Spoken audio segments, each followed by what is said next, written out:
जी, नमस्कार सभी का। आप सभी का स्वागत है यूट्यूब चैनल पे। सभी प्रतियोगी परीक्षाओं हेतु जीएस की महाकुंभ सीरीज़ स्टार्ट करने जा रहे हैं, जिसमें 6 सब्जेक्ट को कवर किया जाएगा और ये जो 6 सब्जेक्ट हैं, उसके 30 क्वेश्चन्स होंगे। कुछ क्वेश्चंस प्रीवियस ईयर भी होंगे, कुछ क्वेश्चन एक्सपेक्टेड भी होंगे, कुछ क्वेश्चंस ऐसे भी होंगे जो शायद आपने ना सुने हो, लेकिन वो अगर पेपर में आएँगे तो वो आप कर पाएँगे और दूसरा जो आपका स्टूडेंट है वो नहीं कर पाएगा, दूसरा पर्सन नहीं कर पाएगा। ठीक है भई? तो आइए स्टार्ट करते हैं। 6 subject history, geography, polity, economics, science and EVS. आप सभी का दोबारा से स्वागत है। पहला सब्जेक्ट के बारे में चर्चा करते हैं इतिहास। आगे बढ़ते हैं। फर्स्ट क्वेश्चन, प्रागैतिहासिक काल के अंतर्गत विभिन्न संस्कृतियों को किस काल में रखा गया है? पहला क्या कह रहा है? प्रागैतिहासिक काल। ठीक। आंसर है इसका ए, पाषाण युग। आंसर क्या है भैया इसका? ए, पाषाण युग जो है इसको इस काल के अंतर्गत रखा गया है। Option number A is the correct answer. अगर आपसे पूछ ले ताम्रपाषाण युग, ध्यान रखना ये आद्य इतिहास से रिलेटेड है। आगे बढ़ते हैं। सर्वप्रथम भारत में पाषाणकालीन सभ्यता का अनुसंधान मतलब उस पे रिसर्च कब प्रारंभ हुई? 1863 ईस्वी में।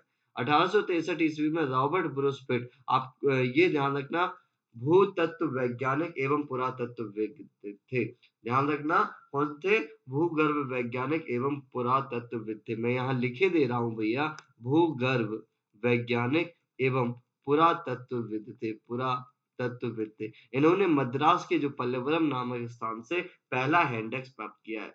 ठीक, आगे बढ़ते हैं। सर्वप्रथम कहाँ से चापर चापिंग पेबुल संस्कृति के उपकरण मिले? आंसर है, ध्यान रखना, चापर चापिंग जो पेबुल संस्कृति वहां। आंसर है इसका, ध्यान रखना, बी। बी में ये ध्यान रखना पंजाब से, और पंजाब की सोहन नदी घाटी से। कहाँ से? सोहन नदी घाटी से। अगर आपसे पूछ ले मद्रास में हैंडक संस्कृति मिलती है। मद्रास की 2 जगह है, बदमपुरे और आपका अतिरंपक्कम। आगे स्टार्ट करते हैं। आंसर ध्यान रखना इसका, B is the correct answer. Clear है? आगे बढ़ते हैं। कह रहा है मद्रास के जो समीप बदमपुरे और अतिरंपक्कम में हैंडक संस्कृति मिलती है। डी टेरा के नेतृत्व में सोहन घाटी में सबसे महत्वपूर्ण अनुसंधान कब किए गए? 1935 में, 1935 में किए गए। बेलन घाटी में जीआर शर्मा के निर्देशन में अनुसंधान प्रारंभ किया गया और पूर्व पाषाण काल से संबंधित पुरा स्थल प्राप्त हुए। उसका आंसर 44 है। कितने स्थल प्राप्त हुए पूर्व पुरा पाषाण से? 44। और ध्यान रखना, वेलन में एक अस्थि निर्मित माता देवी की प्रतिमा मिली है, जो कि आपकी कौशाम्बी संग्रहालय में स्थित है। क्लियर है? आगे बढ़ते हैं। किस काल को फलक संस्कृति भी कहा जाता है? आंसर है इसका बी, मध्य पाषाण काल को फलक संस्कृति कहा जाता है। ध्यान रखना, इस काल में सबसे ज्यादा फलक उपकरणों का उपयोग होता है, इसीलिए संस्कृति को फलक संस्कृति भी कहते हैं। पूर्व पाषाण काल में ध्यान रखना क्रोड उपकरण कहा जाता है, और उच्च पाषाण काल में खुरचनी एवं दक्षिणी के रूप में भी उपयोग किया जाता है। आपको अगर क्लास ये डिटेल में चाहिए हो तो नीचे कमेंट करें। अभी मैं केवल और केवल क्वेश्चन सीरीज ही स्टार्ट कर रहा हूँ। किस काल के मानव का जीवन पूर्णतः प्राकृतिक था? ध्यान रखना, पूर्णतः प्राकृतिक की बात कर रहा है। ऑप्शन क्या रहा है? पूरा पाषाण काल। ए इज द करेक्ट आंसर। ठीक है, पूरा पाषाण काल। पूर्णतः प्राकृतिक का मतलब होता था कि जिस काल के जो लोग हैं वो नेचुरल चीजों पर ही केवल अपना जीवन यापन करते हो। मध्य पाषाण काल में आप ध्यान रखना, यहाँ पढ़ेंगे आप, पशुपालन का साक्ष्य मिलेगा। पशुपालन का साक्ष्य मिलेगा। नव पाषाण काल में आप इसमें बेटा पढ़ेंगे आग की खोज। ध्यान रखना, इसी में होती है। ठीक, और ऑप्शन क्या है? ए। पूरा पाषाण काल, ध्यान रखना, शिकारी और खाद्य संग्राहक ये होते थे। शिकारी का मतलब होता है शिकार करना, और खाद्य संग्रह, खाद्य मतलब होता है खाने के सामान, और संग्राहक मतलब होता है इकट्ठा करने वाला। ठीक, आगे बढ़ते हैं। निम्नलिखित में से निम्न में से कहां से लघु पाषाणोपकरण के अतिरिक्त पशुओं की हड्डियां, कब्रिस्तान, कुछ मिट्टी के बर्तन तथा 14 मानव कंकाल मिले? कितने मिले भैया? 14 मानव कंकाल। महदहा से ध्यान रखना, आपको हड्डी और सींग के बारे में हड्डी और सींग के से रिलेटेड चीजें मिलती है। नाहर सराय के बारे में और दमदमा, दमदमा के बारे में 48 ध्यान रखना मानव कंकाल मिलते हैं। नाहर सराय आपको नीचे कमेंट करके बताना है, सराय नाहर सराय जो है इसके बारे में ध्यान रखना कितने मिलते हैं। एक ही 4 मानव कंकाल एक साथ दफनाए जाते हैं, इसके बारे में आंसर है इसका भैया डी, लंगनाज, और लंगनाज पड़ता है गुजरात में। ठीक, आगे बढ़ते हैं, option D is the correct answer. देखिए महदहा मैंने बताया हड्डी और सींग से संबंधित है, प्रतापगढ़ उत्तर प्रदेश से। दमदमा 41 मानव समाधान है। मैंने ध्यान रखना पीछे 48 बताया है, दमदमा में बताया ना ये वाला। अब इसको समझते हैं जरा। कह रहा है 41 मानव समाधान है, 41 है, जिसमें से कह रहा है 5 युग्म समाधान है, ठीक है, और एक में 3 है। अब समझना मैंने मानव कंकाल बताए थे, ध्यान रखना ये 5 युग्म और ये एक में 3 कंकाल। अच्छा, और बाकी कितने बचे? 5 और 1 6, मतलब 35। बोलो हाँ। एक समाधान में 3 कंकाल है, एक समाधान में कितने? 3। 5 में युग्म का मतलब होता है जोड़ा, तो जोड़े का मतलब दोगुना, तो 5 दूना 10, और 35 में तो एक ही एक था। अब जरा इन तीनों को जोड़ दो भाई, कितना हो गया? 13 और 5, 13 और 5 18, और 18 और 30 38, सॉरी 48 48। देखो हो गया, ये मानव कंकाल। सराय नहर साहब से मैंने बोला था 4 मानव कंकाल एक साथ दफनाए गए, आवास के अंदर है, और इनकी जो कब्रें हैं वो अंडाकार है। लेखैया ध्यान रखना विद्युत क्षेत्र से रिलेटेड है, जहां 17 मानव कंकाल मिले। नोट डाउन करिएगा अगर आपको ये क्वेश्चन। नेक्स्ट कह रहा है मध्य पाषाण काल की जानकारी 1867 से 68 के बीच में जानकारी मिलती है। सूक्ष्म पाषाण अर्थात पत्थर के बहुत छोटे औजारों का उपयोग होता है। सर्वप्रथम अस्थि पंजर जो है मानव के वो यहीं से प्रारंभ हुआ है, और पशुपालन का प्रारंभ भी यहीं से हुआ है, ध्यान रखना। आगे बढ़ते हैं। पशुपालन का प्रारंभ बता ही दिया था अभी आपको, मध्य पाषाण काल से होता है। ठीक, B is the correct answer. आगे बढ़ते हैं। पशुपालन का साक्ष्य ये मैंने बताई दिया, मध्य पाषाण काल, और 2 जगह से मिलती है, आदमगढ़ और बागौर। आदमगढ़ आपका एमपी में पड़ता है, एमपी के होशंगाबाद में, और ये बागौर आपने सुना ही होगा राजस्थान के भीलवाड़ा में पड़ता है। भीमबेटका प्रागैतिहासिक शैल चित्रकला के लिए फेमस है। Next question very very important, लगाओ भाई। नेक्स्ट कह रहा है पहला भीमबेटका जो कि प्रागैतिहासिक शैल चित्रकला का श्रेष्ठ उदाहरण है। पहला पॉइंट, भीमबेटका संबंधित है किसके लिए? प्रागैतिहासिक शैल चित्रकला के लिए। ठीक, इसका संबंध किस राज्य से? आंसर है मध्य प्रदेश। मध्य प्रदेश का ध्यान रखना रायसेन जिला, मध्य प्रदेश का रायसेन जिला इसके लिए फेमस है। ऑप्शन है इसका भैया बी करेक्ट। आगे बढ़ते हैं। यूनेस्को की विश्व विरासत सूची में भीमबेटका के शैल चित्रों को कब शामिल किया गया? यूनेस्को एक ऑर्गेनाइजेशन है जो करती क्या है कि जो पूरे विश्व की जितनी भी हिस्टोरिकल प्लेसेज है या और कोई है जिन्हें संरक्षण की आवश्यकता होती है उनकी एक सूची बनाती है और उन्हें संरक्षण प्रदान करती है, ठीक है ना। और हर साल इसमें 2-3 चीजों को शामिल किया जाता है। अब कह रहा है इसमें भीमबेटका के शैल चित्रों को कब शामिल किया गया था? 2003 में। कब शामिल किया गया था? 2003 में। ये भैया दोनों पॉइंट इंपॉर्टेंट है, नोट डाउन करिएगा। आगे बढ़े भाई, आगे बढ़ते हैं। भूगोल। बिग बैंग सिद्धांत संबंधित है, ब्रह्मांड की उत्पत्ति से ध्यान रखना बिग बैंग सिद्धांत संबंधित है। इसे ध्यान रखना महाविस्फोट सिद्धांत भी कहते हैं, महाविस्फोट सिद्धांत भी कहते हैं। ठीक, और इसकी जो प्रतिपादन है, मतलब इसकी जो खोज टाइप के कहते हैं, जॉर्ज लेमेंतियर ने की थी। जॉर्ज लेमेंतियर ने की थी। ठीक, ध्यान रखना। आगे बढ़े, B is the correct answer. महाविस्फोट सिद्धांत ये बता ही दिया कि जॉर्ज लेमेंथियर, और इसे बिग बैंग थ्योरी भी कहते हैं, बिग बैंग सिद्धांत, ध्यान रखना।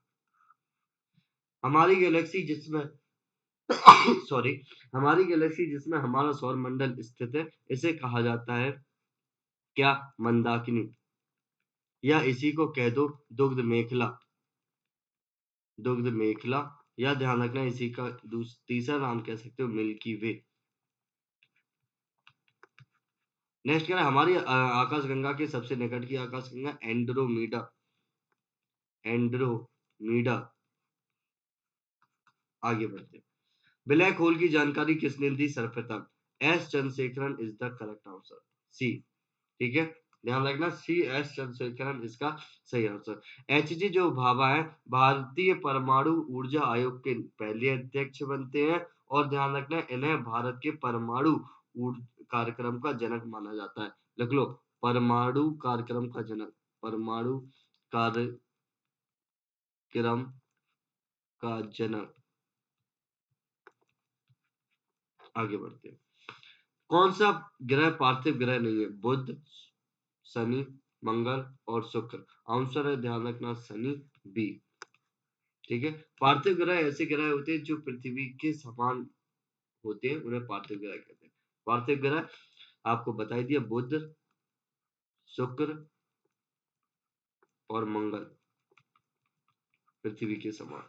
गैसीय ग्रह और जो भी ग्रह, गैसीय ग्रह ध्यान रखना जिनमें गैसेस की मात्रा ज्यादा पाई जाती है। बृहस्पति, बृहस्पति, शनि, अरुण एवं वरुण। जो भी ग्रह जो बृहस्पति के समान हो, ध्यान रखना, ये सभी इसका आंसर आ जाएगा। ठीक है ना, जो भी ग्रह क्या होते हैं? जो बृहस्पति ग्रह के समान हो। सर्वाधिक घनत्व वाला, इंपोर्टेंट लगाओ भाई, पृथ्वी, अर्थ कितना? 5.5 ग्राम सेंटीमीटर क्यूब। सबसे छोटा ग्रह बुध, ए इज द करेक्ट आंसर। सबसे चमकीला पूछ ले तो ध्यान रखना, शुक्र। मंगल पूछ ले, लाल ग्रह। और बृहस्पति पूछ ले, बड़ा ग्रह। आगे बढ़ते हैं। चमकीला, शुक्र। ध्यान रखना, इसे सांझ का तारा और भोर का तारा भी कहते हैं। सांझ का तारा एवं भोर का तारा भी कहते हैं। सबसे बड़ा ग्रह बृहस्पति बताई दिया। नेक्स्ट, ग्रहों में सर्वाधिक गुरुत्वाकर्षण वाला ग्रह, गुरुत्वाकर्षण वाला ग्रह बृहस्पति।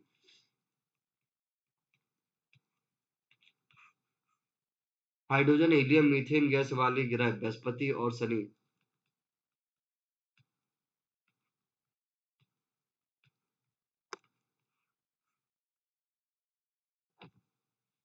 बृहस्पति, शनि, अरुण, वरुण, पृथ्वी और शुक्र और मंगल और बुध, ये किसके आधार पर? ध्यान रखना, आकार के आधार पर लगे हैं। बृहस्पति सबसे बड़ा बताया था अभी ग्रह, और बुध सबसे छोटा बोला था। अगर आपसे पूछ ले पृथ्वी कौन से नंबर पे आता है, तो पांचवा सबसे बड़ा ग्रह है, ध्यान रखना, पांचवा, फिफ्थ। 1 2 3 4 एंड 5। ठीक, नेक्स्ट क्या है? बृहस्पति, शनि, वरुण, अरुण, पृथ्वी और शुक्र, मंगल, बुध, ये किसके आधार पे? ध्यान रखना, द्रव्यमान के आधार पे, मास के आधार पे कह सकते हैं। बुध, शुक्र, पृथ्वी, मंगल, बृहस्पति, शनि, अरुण, वरुण, ये किस आधार पे? सूर्य से दूरी के आधार पे, सूर्य से दूरी के आधार पे ये सबसे पास में है और ये दूर है। आगे बढ़े। ग्रही गतियों के 3 आधारभूत नियमों के जनक हैं निकोलस कोपरनिकस। इन्होंने कहा था कि सूर्य ब्रह्मांड के केंद्र में होता है और पृथ्वी सूर्य की परिक्रमा करते हैं। ठीक है, जॉन केपलर इसका सही आंसर है। बराहमिर ने यह कहा था कि चंद्रमा पृथ्वी की परिक्रमा करती है और पृथ्वी सूर्य की करती है। ये अभी आगे पढ़ेंगे। सी इज द करेक्ट आंसर। सूर्य ब्रह्मांड के केंद्र में है और पृथ्वी उसकी परिक्रमा करती है, ये किसने कहा था? कोपरनिकस ने।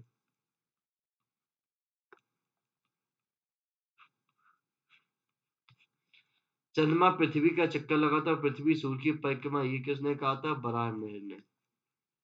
आगे बढ़ते हैं। सूर्य की समस्त ऊर्जा का स्रोत लिख दो, नाभिकीय संलयन। एक होता है नाभिकीय विखंडन और एक होता है संलयन। सूर्य की जो ऊर्जा होती है वो संलयन से रिलेटेड होती है। अब क्या होता है नाभिकीय संलयन? अगर आपको पता करना है नीचे कमेंट करो, तो मैं डिटेल में क्लास लेके आऊंगा। सबसे बड़ा ग्रह बृहस्पति। ये सारे क्वेश्चन वही हो गए। ये भी ध्यान रखना, जुपिटर हो गया, बृहस्पति, और ध्यान रखना ये जुपिटर और सैटर्न हो गया। जुपिटर एवं सैटर्न अर्थात बृहस्पति लिख दी हिंदी में, यहाँ बृहस्पति एवं शनि। ठीक है भाई, आगे बढ़े। लगाओ भाई इंपॉर्टेंट, सारे क्वेश्चन इंपॉर्टेंट है वैसे तो। जब सौर ज्वाला पृथ्वी के वायुमंडल में प्रवेश करता है तो हवा के कणों से टकराकर रंगीन प्रकाश उत्पन्न करता है, जिसे उत्तरी ध्रुव पर क्या कहा जाता है। ध्यान रखना, सुनो। जब सौर ज्वाला है ना, तो जब सौर ज्वाला पृथ्वी के निकट आती है तो पृथ्वी के चारों ओर वायुमंडल पा जाता है। और आपको पता होगा कि वायुमंडल विभिन्न प्रकार के छोटे छोटे कणों से मिलकर बना होता है, गैसेज, जिसमें गैसीय होते हैं, धूल कण होते हैं, इस टाइप से। जब ये सौर ज्वाला इन कणों से टकराती है तो वो टकरा कर एक रंगीन प्रकाश उत्पन्न करके चारों ओर फैल जाती है, जिसे उत्तरी ध्रुव में भी कुछ कहा जाता है और दक्षिणी ध्रुव में भी कहा जाता है। अभी इस क्वेश्चन में पूछ रहा है उत्तरी ध्रुव में क्या कहा जाता है, नॉर्थ पोल में। आंसर ध्यान रखना है इसका है ए सही, अरोरा बोरियालिस। क्या है? अरोरा बोरियालिस। इसे कहा जाता है उत्तरी ध्रुव में, उत्तरी ध्रुव अर्थात नॉर्थ पोल में। अरोरा ऑस्ट्रेलिस, ठीक, इसे कहा जाता है दक्षिणी ध्रुव में। क्या कहा जाता है? दक्षिणी ध्रुव में कहा जाता है इसे, और ये अर्थात साउथ पोल में। इतनी बात क्लियर है। ऑस्ट्रेलिस को ध्यान रखना है, इस प्रकार की सौर ज्वाला को या जो रंगीन प्रकाश उत्पन्न होता है उसे उत्तरी ध्रुव में बोरियालिस और दक्षिण ध्रुव में ऑस्ट्रेलिस कहा जाता है। नेक्स्ट, किस दिन पृथ्वी सूर्य के निकटतम दूरी पर होता है? 4 जनवरी को, ध्यान रखना, निकटतम होता है। 4 जनवरी को निकटतम, ए इज द करेक्ट आंसर। अगर आपसे पूछ ले मैक्सिमम दूरी पर, ध्यान रखना ये 4 जुलाई को होता है। मैक्सिमम डिस्टेंस, मैक्सिमम डिस्टेंस अगर पूछ ले तो ध्यान रखना ये 4 जुलाई को होता है। आगे बढ़ते हैं। पृथ्वी सूर्य के निकटतम दूरी पर तो इस स्थिति को क्या कहा जाता है? लिख दो, पेरी हीलियर। पेरी हीलियर, हीलियर, ध्यान रखना, पेरी हीलियर अर्थात क्या कहा जाता है? निकटतम है तो उपसौर भी, दोनों नाम चलते हैं। सर्वाधिक दूरी पे क्या कहा जाता है? अपसौर अर्थात अपहीलियर, अपहीलियर। आगे बढ़ते हैं। सूर्य की ऊर्जा अभी हाल ही बता चुका होता, नाभिकीय संयोजन B is the correct answer. सूर्य ग्रहण कब होता है? ध्यान रखना, सूर्य जब पृथ्वी और चंद्रमा के बीच आता है। गलत है, कॉपरनिकस ने कहा था सूर्य ब्रह्मांड के केंद्र में होता है, सूर्य कहीं नहीं जाता, पृथ्वी उसकी चक्कर लगाते हैं, तो ग्रह उसकी चक्कर लगाते हैं, तो ये तो करेक्ट नहीं हो सकता। नेक्स्ट कह रहा है, पृथ्वी जब सूर्य और चंद्रमा के बीच में आता है, हाँ, जब ये पृथ्वी सूर्य एवं चंद्रमा के बीच में आता है तो चंद्र ग्रहण लगता है। ध्यान रखना, और चंद्रमा जब सूर्य और पृथ्वी के बीच में आता है तो क्या लगता है? सूर्य ग्रहण लगता है। अर्थात ये ध्यान रखना, सूरज हो गया और ये चंद्रमा हो गया, ये पृथ्वी हो गई, इसका प्रकाश इस पे पड़ेगा तो ध्यान रखना, तो फिर इस पृथ्वी के ये जो वाला हिस्सा है, ये वाला जो हिस्सा है, यहाँ प्रकाश नहीं पड़ेगा, इसलिए यहाँ सूर्य दिखाई नहीं देगा, इसलिए इसे क्या कहा गया? सूर्य ग्रहण कहा गया। इतनी बात क्लियर है। जब चंद्रमा जब सूर्य और पृथ्वी के बीच में। संविधान अर्थात पॉलिटी। पहला क्वेश्चन, निम्नलिखित में से किस अधिनियम में कलकत्ता में सर्वोच्च न्यायालय की स्थापना की जाती है? ऑप्शन है ए, रेगुलेटिंग एक्ट 1733 ईस्वी में।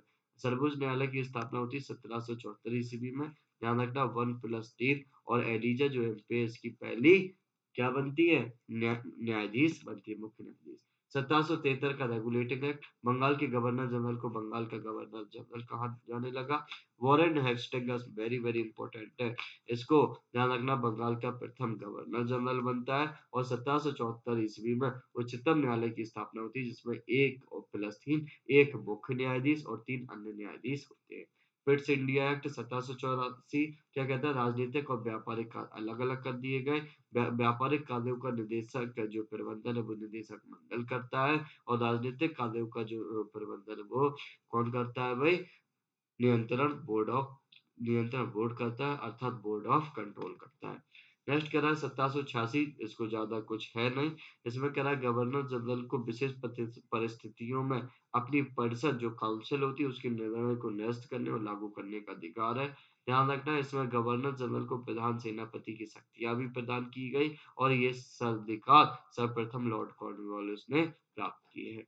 1793 का चार्टर्ड कंपनी के जो अधिकार है उसे 20 वर्षों के लिए बढ़ा दिया गया। नेक्स्ट क्वेश्चन, सर्वोच्च न्यायालय की स्थापना के संबंध में निम्नलिखित में से कौन सा अथवा से कथन सही है अथवा है।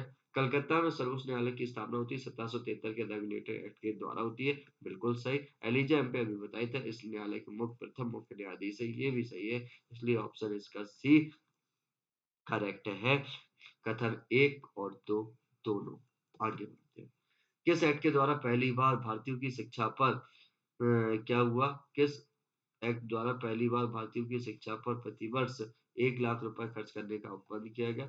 1773 में, ध्यान रखना मैंने बोला था बंगाल का जो गवर्नर था अब उसे गवर्नर जनरल कहा जाने लगा और वॉरेन हेस्टिंग्स पहला क्या होता है, बंगाल का गवर्नर जनरल बनता है। 1784 में व्यापारिक और राजनीतिक कार्य अलग अलग कर दिए गए। व्यापारिक कार्य का जो प्रबंधन है वो निदेशक मंडल और राजनीतिक कार्यों का बोर्ड ऑफ कंट्रोल करता था। 1813 इसका ध्यान रखना सही आंसर है, ठीक है। 33 के बारे में अभी आगे पढ़ेंगे, सी इज द करेक्ट आंसर। कह रहा है 1813 का चार्टर एक्ट, पहली बार भारतीयों की शिक्षा पर प्रतिवर्ष 1 लाख रुपए खर्च करने का उपबंध किया गया। कंपनी के भारतीय व्यापार के एकाधिकार को समाप्त कर दिया गया। चीन के साथ चाय के व्यापार पर एकाधिकार बनाना, ये इम्पोर्टेंट है भाई, ठीक है ना।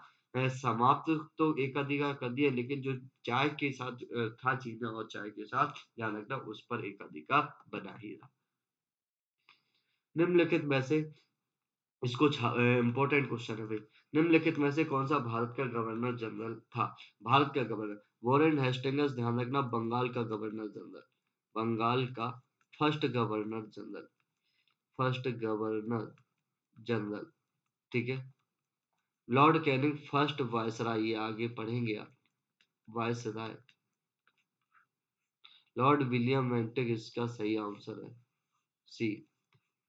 और ये ध्यान रखना कानूनी सदस्य के रूप में जोड़ा जाता है, कानूनी सदस्य के रूप में जोड़ा जाता है, चौथी सदस्य के रूप में। चलिए आगे बढ़ते हैं, किस चार्टर एक्ट द्वारा बंगाल के गवर्नर जनरल को संपूर्ण भारत का गवर्नर जनरल 1833 ईस्वी को, ये ध्यान रखना ये कहा गया, C is the correct answer. 1 lakh शिक्षा पर खर्च है, आगे ये 1853 का चार्टर एक्ट होगा। नेक्स्ट 1833 के चार्टर एक्ट को पहला बंगाल के गवर्नर जनरल को संपूर्ण भारत का गवर्नर जनरल, लॉर्ड विलियम जो बेंटिक भारत का प्रथम गवर्नर जनरल बनता है। अब सरकारी सेवा के लिए किसी भी भारतीय को अयोग्य नहीं समझा जाता, किस आधार पर, धर्म, जन्मस्थान, वंश और वर्ण के आधार पर देश की शासन प्रणाली का केंद्रीकरण किया गया। नेक्स्ट पॉइंट क्या कहता है, कंपनी के समस्त व्यापारिक कार्य समाप्त कर दिए गए और ध्यान रखना अब केवल और केवल क्या करने थे, राजनीतिक कार्य। गवर्नर जनरल की परिषद में एक कानूनी सदस्य अर्थात चौथा सदस्य को सम्मिलित किया गया। मैकाले को कानूनी सदस्य के रूप में, ध्यान रखना, सम्मिलित किया जाता है। नेक्स्ट कह रहा है सपरिषद गवर्नर जनरल को पूरे भारत के लिए कानून बनाने का अधिकार दिया गया और नियुक्ति के लिए योग्यता संबंधी मानदंड अपनाकर भेदभाव को समाप्त किया गया, ठीक है भाई। ये वाला पॉइंट ध्यान रखना इम्पोर्टेंट है। आगे बढ़ते हैं, 1853 का चार्टर है, कुछ नहीं कहता, विधि निर्माण हेतु भारतीय केंद्रीय विधान परिषद की स्थापना करता है और विधायी शक्तियों को कार्यपालिका शक्तियों से अलग करने की बात करता है, ठीक है भाई। आगे बढ़ते हैं, और नेक्स्ट कह रहा है, ये तीसरा पॉइंट भी देख लो, सिविल सेवकों की भर्ती एवं चयन हेतु खुली प्रतियोगिता, ध्यान रखना, का शुभारंभ होता है, ये भी नोट कर लेना। आगे बढ़ते हैं, भारत शासन अधिनियम इंपोर्टेंट लगाओ इसमें भी। 1853 का जब, ध्यान रखना ये भैया क्रांति होती है उसके बाद ये एक्ट आता है। पहला, भारत का शासन अब ब्रिटिश ताज के अधीन हो गया। ब्रिटिश ताज मतलब ब्रिटिश के जो राजा होते थे ब्रिटिश क्राउन के अधीन होता था, पहले ऐसा नहीं होता था। पहले कौन करता था, एक जो ब्रिटिश की कंपनी आती थी, ध्यान रखना यूरोप की, वही उस पर शासन भी करने लगी थी, आपको पता भी होगा। अब नेक्स्ट कह रहा है गवर्नर जनरल को भारत का वायसराय कहा जाने लगा। कि अभी पूरे भारत का गवर्नर जनरल अभी आप पढ़ के आए थे ना 1833 के चार्टर एक्ट में। अब उस गवर्नर जनरल को क्या कहा जाने लगा? वायसराय कहा जाने लगा, और जो कि ब्रिटिश राजा का प्रत्यक्ष प्रतिनिधि होता है। नेक्स्ट क्या है? Lord Canning. भारत का प्रथम जो वायसराय है वो लॉर्ड कैनिंग था। क्लियर है? आगे अर्थशास्त्र। द वेल्थ ऑफ नेशंस नामक पुस्तक किसकी? एडम स्मिथ की। ध्यान रखना माल्थस ने न्यू माल्थस सिद्धांत दिया था। सी इज द करेक्ट आंसर है, इंपॉर्टेंट है, ध्यान रखना ये क्वेश्चन। आगे बढ़ते हैं। भारतीय अर्थव्यवस्था कैसी है? मिश्रित। ध्यान रखना कि अर्थव्यवस्था तीन प्रकार की होती है: पूंजीवादी, समाजवादी और मिश्रित है। ठीक। पूंजीवादी मतलब जहां किसी देश की अर्थव्यवस्था केवल पूंजीवादी, अर्थात जहां जो व्यवस्था पर जो अधिकार होता है किसी व्यापारिक वर्ग का होता है या निजी व्यक्तियों का अधिकार होता है। ठीक है ना, जिसका एग्जाम्पल अमेरिका हो गया। समाजवादी जिसपे सभी चीजों पर जो अधिकार होता है वो सरकार का होता है। ठीक है। और ध्यान रखना, जैसे आप यूएसएसआर कह सकते हो, मतलब रसिया, रसिया कह सकते हो। ठीक है ना। आगे, और तीसरा मिस्र, जहां पूंजीवादी का भी अधिकार हो और समाजवादी का भी अधिकार हो, दोनों ऐसी व्यवस्था अर्थात मिश्रित है, और ऐसी जो व्यवस्था है वो भारत है। भारत का सबसे बड़ा बैंक कौन सा है? आरबीआई है, रिजर्व बैंक ऑफ इंडिया। ध्यान रखना। लॉरेंज वक्र आय वितरण से रिलेटेड है, इनकम डिस्ट्रीब्यूशन से रिलेटेड है। ये भी तीनों क्वेश्चन अति इंपॉर्टेंट है। ठीक है ना। आगे बढ़ते हैं। नेक्स्ट कह रहा है भारत में योजनाबद्ध अर्थव्यवस्था किस आधार पे है? समाजवादी आधार पे है। ठीक है। किस आधार पे? समाजवादी आधार पे, अर्थात समाजवाद के आधार पे। नेक्स्ट भाई, योजना आयोग की स्थापना। 1950 ईस्वी में योजना आयोग की स्थापना होती है। 1951 ईस्वी में पहला संविधान संशोधन होता है। 1955 ईस्वी में, आगे आप पढ़ेंगे, करवे समिति होती है जिसका उद्देश्य ग्रामीण विकास को बढ़ावा देना है। योजना आयोग का अध्यक्ष कौन होता था? प्रधानमंत्री अर्थात पीएम होते थे। ध्यान रखना। आगे बढ़ते हैं। ग्राम एवं लघु समिति जिसे करवे समिति भी कहा जाता है, इसकी स्थापना 1955 में होती है। इसका उद्देश्य क्या होता था? ग्रामीण विकास को बढ़ावा देना। ग्रामीण विकास को बढ़ावा देना।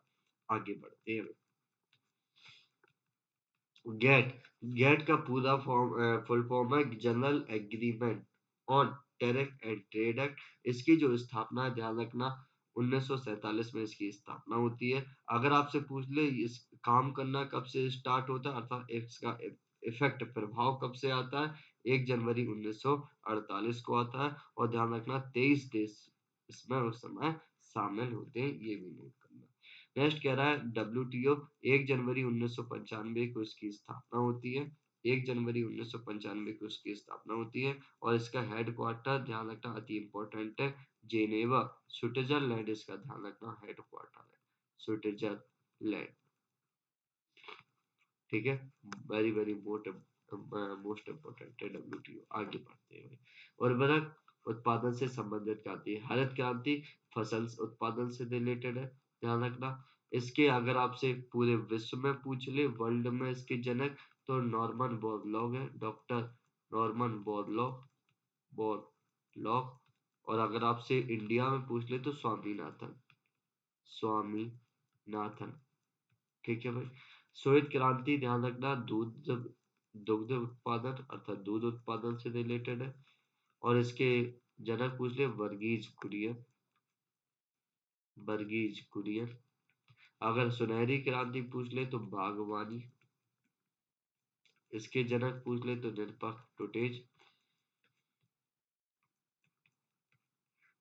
और अब ऑप्शन क्या बचा? D. D is the correct answer है, उर्वरक से रिलेटेड है। नीली क्रांति मत्स्य पालन से रिलेटेड है, मछली पालन। हीरा लाल इसके क्या हो गया? जनक हो गया। गुलाबी क्रांति झींगा मछली, झींगा मछली उत्पादन। और ध्यान रखना प्याज उत्पादन से रिलेटेड है। और अगर आपसे पूछ ले ये, तो दुर्गेश पटेल इसके जनक है।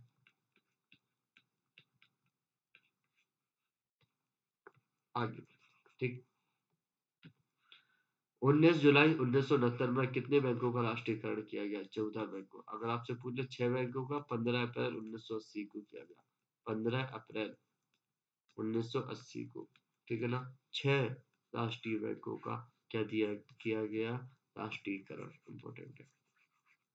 D is the correct. भारतीय लघु उद्योग विकास बैंक, सिडबी कहा जाता है। स्थापना इसकी 1990 में होती है।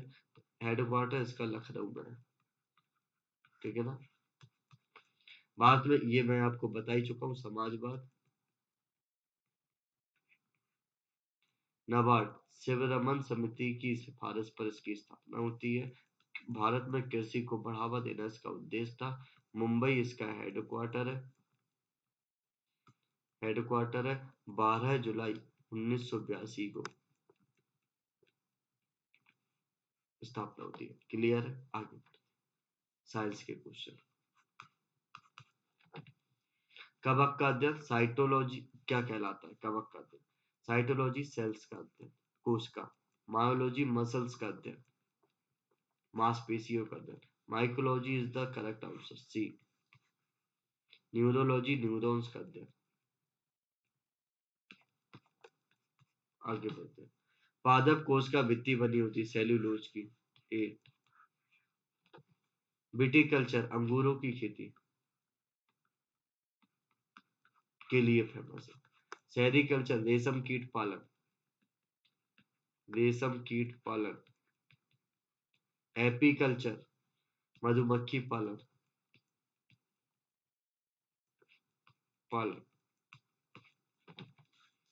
सही कथन की पहचान कीजिए। जूल शक्ति का मात्रा का गलत, न्यूटन शक्ति का मात्रा गलत, न्यूटन बल का मात्रा कि ये सही है। सी इज द करेक्ट आंसर। निम्नलिखित में से कौन सी भौतिक राशि एसआई इकाई वही है जो कार्य की, बल की नहीं, शक्ति की नहीं, दबाव की नहीं, ऊर्जा। ऊर्जा और कार्य की एक ही होती, ध्यान रखना। आवृत्ति का एसआई मात्रक हर्ट्ज।